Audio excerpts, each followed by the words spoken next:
Hey folks, it's Miss Sinclair for AP World History Modern. Today we are going to be learning about Russia. This is a continuation of Unit 3 on land empires. So, what are two influences China had on Europe as a result of trade? I want you to think about what we learned last unit. Two influences China had on Europe. Today we're going to be talking about Russia. This is part of topic 1.3, which means topic 3.1. Our objective is you will be able to explain how and why various land-based empires developed and expanded between 1450 and 1750. So let's talk a little bit about the Russian Empire. So if you remember, first you had the Kievan Rus. Then you had the Mongol Empire ruling under the Golden Horde. In 1380, you have the Battle of Kolikova, which is going to be an alliance of Russian princes, which will lead to the defeat of the Golden Horde. However, Mongol attempts to subjugate Russians will continue for nearly 100 years. So it's not going to be until finally 1480 that Russia has gained full independence and has pushed the Mongols out of Russian lands. This will really be led by the Duchy of Muscovy and Ivan III. Ivan III really refused to pay any tribute to the Mongols. So Muscovy, where Moscow is a Russian principality that emerged during the era of Mongol domination. And the Muscovites out of Moscow will really rule from 1276 to 1598. So what do I mean by this? I mean, this is the dominant city and prince in the region. It's not an empire, it's just the most powerful city in the region. So the Mongols will really leave Russia weak and isolated in terms of connections, especially with Western Europe. We see that the Mongols had really reduced the vitality of Russian culture. So when we arrive here in the 15th century, we find that Russia is backwards, it's poor, it's landlocked. All access to the Baltic Sea has been cut off by Sweden. The Ottomans have complete control of the Black Sea. And so it's not a great place to be. Economic life is slow. Trade is low. There's limited manufacturing. And they have a purely agricultural economy reliant on peasant labor. So not exactly a bright future for Russia here.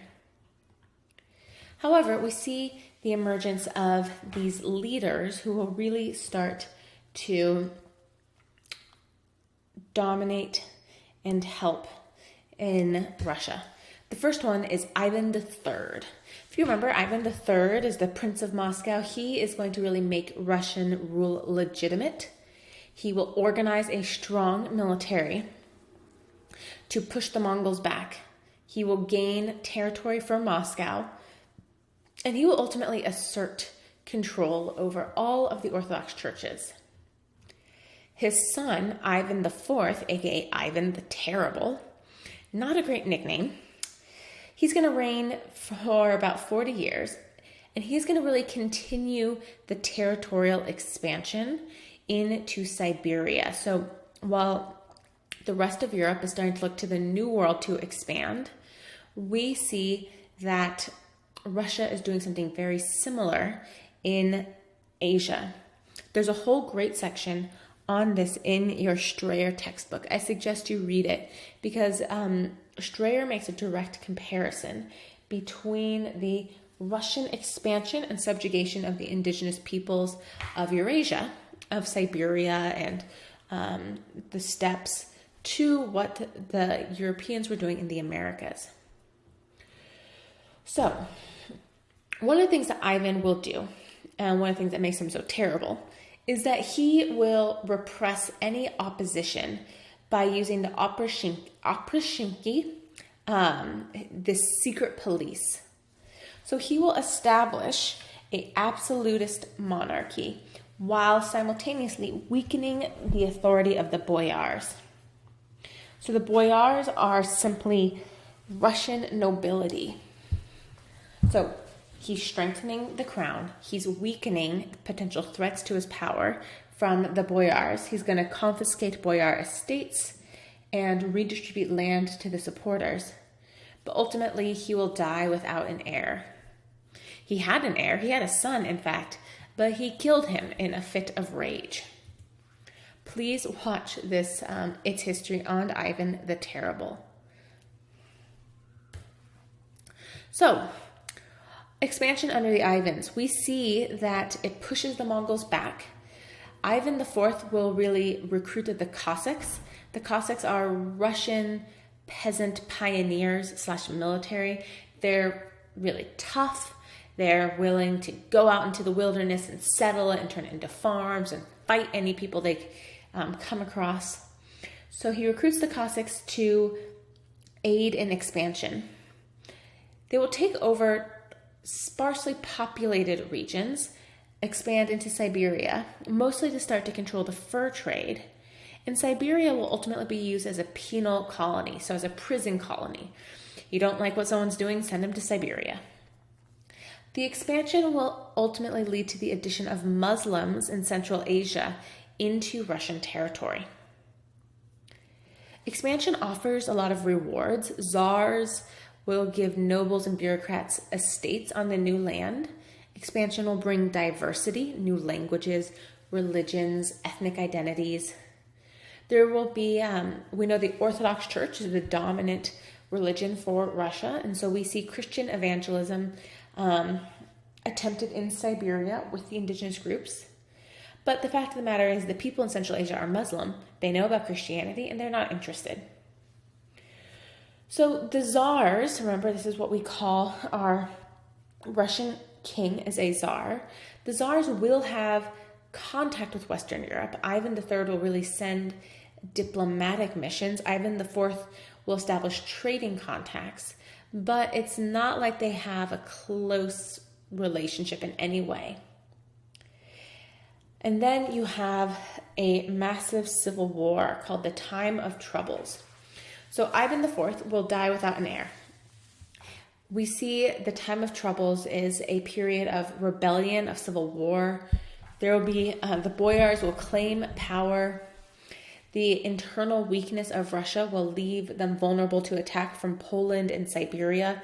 And ultimately, this will mark the end of our Muscovite rulers.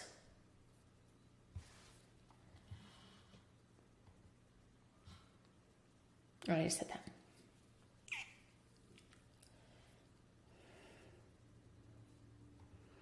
So, what was the main accomplishment of Ivan III? What was the main accomplishment of Ivan IV? Who were the Cossacks and how did they impact Russian history?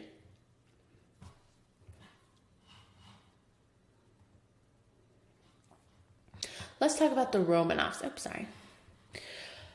So, out of the Time of Troubles, you have the rise of one Mikhail Romanov. The Romanov dynasty is going to be the family that rules in Russia until the Russian Revolution in the 20th century.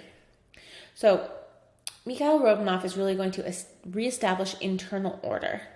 He will ultimately drive out invaders. He will expand the borders of Russia to meet the Ottoman Empire. He will give land to loyal nobles. And with that land, the complete control of the serfs living there. So you see that feudalism is disappearing from Western Europe, but it is getting even more firmly entrenched in Russia. At this point, serfs make up over 50% of the Russian population. Our second Romanov king, czar, will be Alexei. He's going to really put the state in control of the Russian Orthodox Church. But the main Romanov emperor to know, the Tsar to know, will of course be Peter the Great. Peter the Great is going to have his main claim to fame be that he will westernize Russia with Western European language, technology, and culture, and he will build a new capital in St. Petersburg. So he will reign from 1689 to 1725. He will build up Tsarist control over the bureaucracy and the military, and is a great example of an absolute monarch. So Peter he's great for a number of reasons. He's handsome. He is a skilled warrior. He is a skilled politician. And as a young prince, he will travel around Europe and he will see all of the ways that Western Europe is so modern, their technology, the Renaissance art. And he's going to come back to Russia and be like it's still the Dark Ages here. So before he can start his vision of moving Russia into the Western sphere, he has to first firm up the borders of his state. So first he will fight the Ottomans. He's really going to want a warm water port on the Black Sea. What's a warm water port? It's a port that doesn't freeze over in winter. It's always open.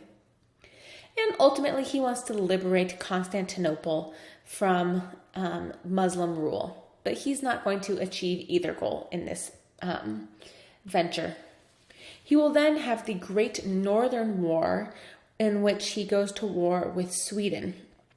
He is going to be more successful here. He will break Swedish control over the Baltic, secure a ice-free port on the Baltic Sea, a warm water port, so to speak, and he will create a Russian navy for the first time. This is going to allow him to establish direct contact between Russia and Europe, because now you can do sea trade in Northern Europe. He will also move the capital from Moscow to St. Petersburg. He views Moscow as backwards, as old-fashioned, and he wants to create Russia in the vision of a modern Enlightenment state, like he sees in France and in England. So part of this move to St. Petersburg is to contribute to the westernization of Russian elites, to demonstrate to Europeans the sophistication of Russians, that they have something to offer, and it will help break the power of boyars by reducing their traditional roles in the government and in the army. So I keep on talking about how Peter wants to westernize, but what does he actually do? Well, the first thing to know about the westernization in Russia is that it is limited to the elite. Just like the Renaissance was an elite movement, the westernization in Russia will similarly be an elite movement. He is going to make Russia an equal to the other states he sees in Europe. So what does he do? Well, first he begins in on the government, the bureaucracy. So rather than having a system that is traditional, uses the boyars based off of birth, instead he will start to have a specialized bureaucracy. So you have like a Department of Agriculture, a Department of War, that kind of thing. And the people in charge of these different departments will be officials selected based on their merit, based on their ability, rather than aristocratic status. This is a trend that we see many successful rulers doing, breaking the traditional corrupt power and implementing bureaucratic reforms that allows for meritocracy rather than hereditary relationships to be the deciding role. His focus with all of this is on tax collection and industrial production. He realizes that Russia needs to diversify its economy. He will also start to revise the legal codes, really emulating Western absolutism and royal control over the bureaucracy. part of this will be he will lower taxes on the peasants, but like increase it on the wealthy. He will seek to improve the military by introducing Western technology, cannons, firearms. He'll build up a navy. He'll enlarge the army by having increased pay and actually drafting and training soldiers. So you have traditional, not traditional, I apologize. You'll have a standing army. So rather than being like, oh no, we're going to war, peasants, grab your pitchforks. It's like, okay, we actually have trained soldiers who know how to use and fire a cannon. So he will build up factories, sort of these industrial style plants to serve the military. Now, don't think industrial revolution. We're not there yet.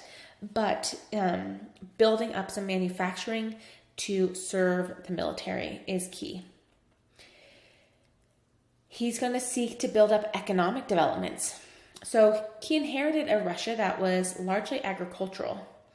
But by building up mining industries, Russia will not need to import the metal for weapons.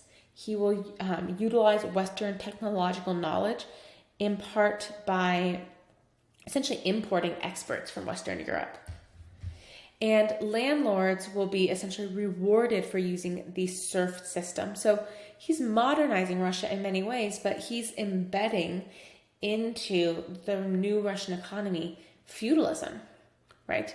This system of keeping most of your population uneducated and with few rights and keeping them as serfs.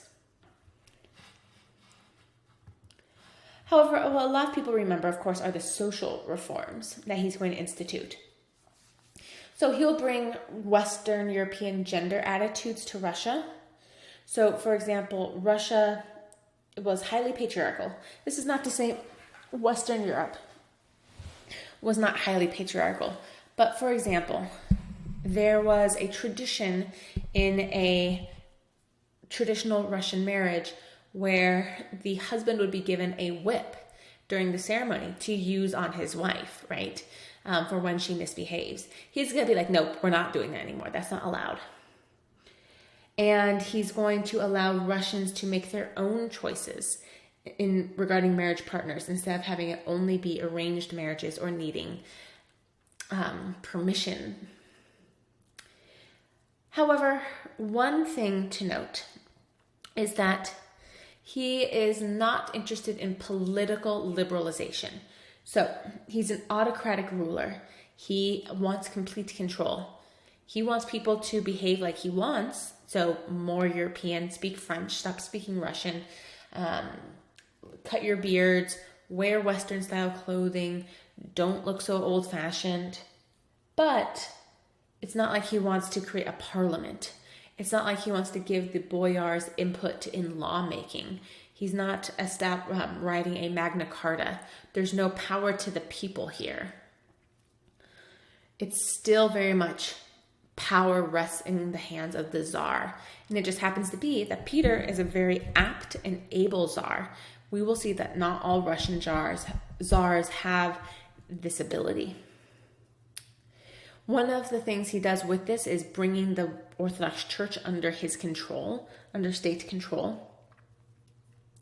So lots of these cultural changes come back from his trips to Western Europe.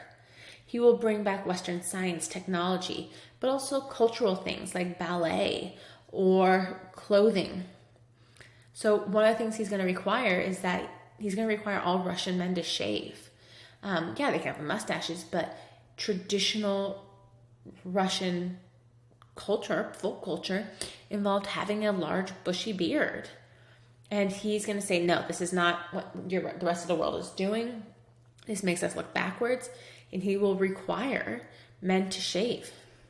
Similarly, women in Russia were still veiled, right? In many ways, you have lots of continuities with Byzantium, even though it's like 300 years later. Remember, they were so backwards, so sort of stuck in time that they were still behaving and dressing in a way that was still pretty common for a 13th century Byzantine. So he's going to say, ladies, stop wearing veils. Men, shave your beards. Again, I want to emphasize that these changes are limited to the elite. No widespread cultural change will occur. And in fact, it will increase the tax and labor burden on serfs. Watch this. You don't have to watch all of it, I think. I will put the exact minutes of which to watch. But Tom Ritchie is an AP Euro guy, and this is a really helpful one. This one is exactly 1 minute, so do watch this one too.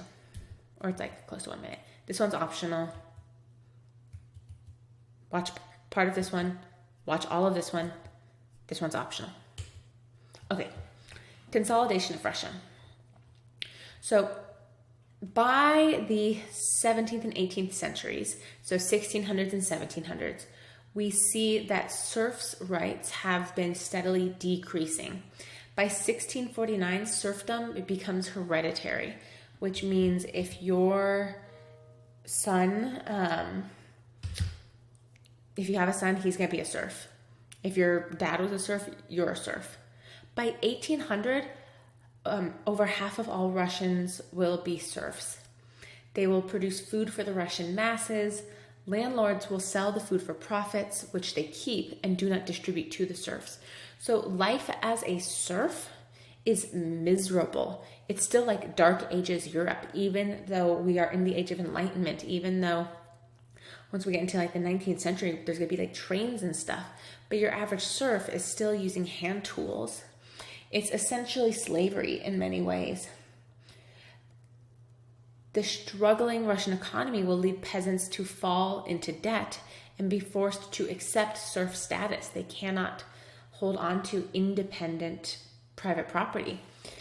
And because of this, because so much of their population will be so indebted and have so little income to spend, we see that the Russian economy will always be struggling, and it will lead Russia to become subordinate to the Western European economy because they cannot produce any new goods.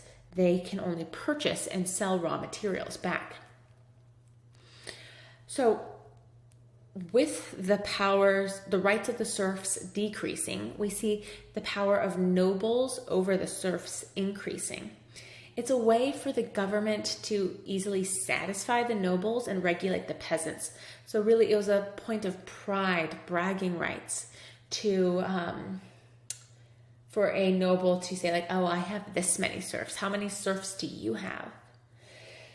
So serfs paid high taxes, were illiterate, were poor, and this is going to lead to pretty consistent serf rebellions and absolutely no social mobility.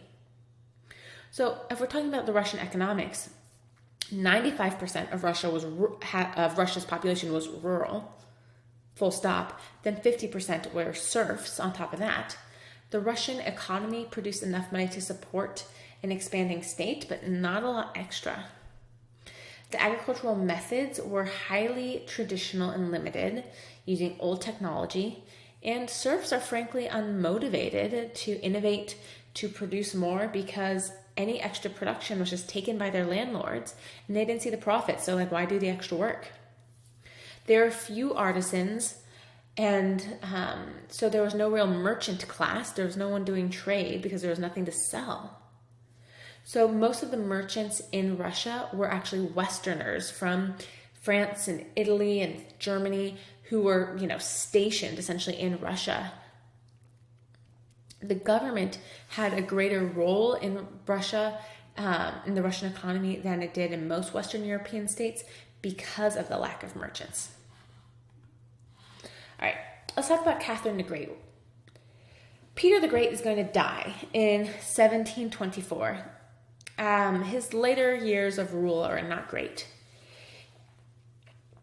He is going to leave, it's Russian hereditary lines are a little confusing. But ultimately, Elizabeth will be Empress of Russia. And she will rule while her nephew, Peter III, comes of age. So she needs to find a nice wife for her nephew, Peter. So she asks around, and eventually she comes across this nice girl named Catherine. Catherine is from Prussia, so Germany, and they're teenagers. She brings her over. They seem to get along pretty well, and so she has them get married. When Elizabeth dies, Peter III inherits the throne. Peter is a terrible ruler. He was, in all honesty, probably really physically abused in his childhood, and thus this is going to stunt his emotional maturity and as well as his general intellect. So apparently, even though they got married at age like 15, they don't have sex for like 7 years. And people are like, why aren't you having kids? Like, Catherine, your job as queen is to produce babies, and you're not producing babies. And she's like, I'm trying.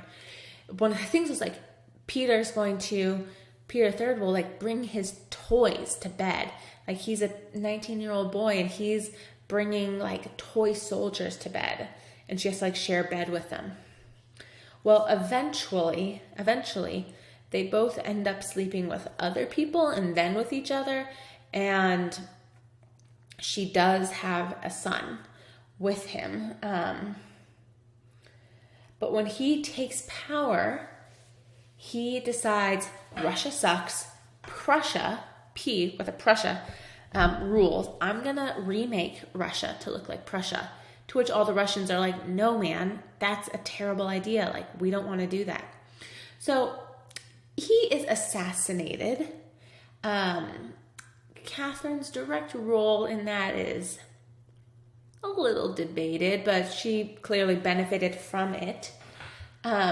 Supposedly, she did not order him killed. He just happened to die. She just wanted him imprisoned, but he died. And Catherine will rule. So Catherine's not even Russian, but she does convert to Russian Orthodoxy instead of her traditional Lutheran faith. She learns Russian, and even though she is not strictly of the Romanov line, she is a great empress. She's going to be a strict defender of monarchical power and has a very strict interpretation of absolute monarchy. She will really continue the expansionist trends and westernization of Peter the Great. And she's incredibly interested in the Enlightenment. So this is sort of a Catherine era, right? She will support the boyars, giving them new powers over the serfs and their estates if they support her. During her reign, she does have to put down a rebellion, the Pugachev rebellion. Basically, he's a peasant. He's like, I'm actually Peter the Third, and I'm the rightful heir to the throne, and Catherine tried to kill me, but look, I escaped. He's not. He's just a random dude. But the act of putting him down will give her more military and judicial powers it's always convenient to have. In 1767, she has her little instruction, which is essentially selective westernization. It's really based upon the French Enlightenment, and absolutism is upheld. However, all men will be viewed equal before the law. She will patronize Western-style art and architecture, and by 1789, she is ruling over the largest empire in the world, right? Russia is the largest land empire in the world and is one of the great powers of Europe. It is relevant on this global stage. Catherine will have continued Russian expansion into Siberia and ultimately across the Bering Strait into Alaska and Northern California. This will be used primarily for the fur trade. And in 100 years later, she'll sell it, or Russia will sell it to the U.S. for $7 million, about 2 cents per acre. So not a bad deal. Please watch this one as well. You can see the expansion of Russia over time. So here we are, 1462. There's Moscow, small territory. Then under the Ivans, you're getting more expansion. Oh, sorry. Then you are going to see expansions under Peter the Great and then under Catherine. So again, you can see how large the spread of Russia was. All right, let's do some practice questions. So here's a source. A source can be just an image. Which of the following world history processes was most responsible for the 18th century cityscape of St. Petersburg, Russia, shown above? Now remember, 18th century means 1700s. Here's another source. Pause it, read it.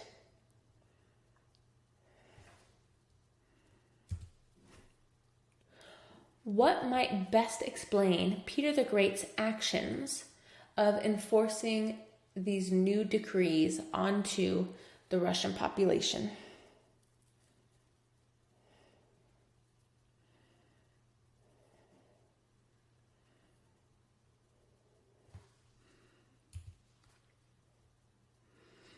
What was the limitation of Peter the Great's policies above?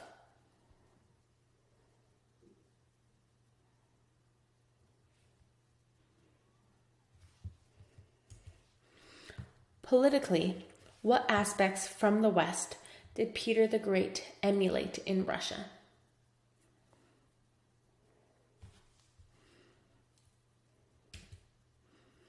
Peter the Great's economic development focused on